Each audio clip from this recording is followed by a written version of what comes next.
How to fix messenger notification not working in Oppo Reno 14f. So let's start the video. First of all,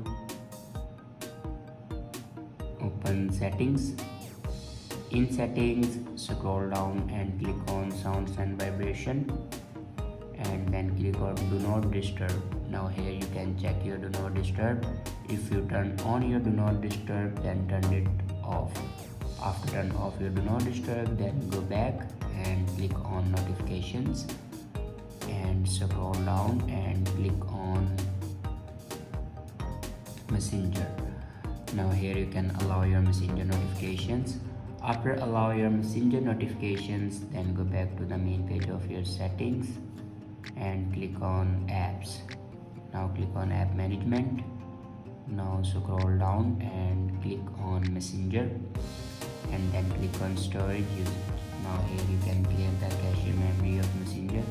After clear the cache memory, your problem will be fixed. If it doesn't fix your problem, then restart your device. For start your device, press the hold power button and swipe up to restart your device.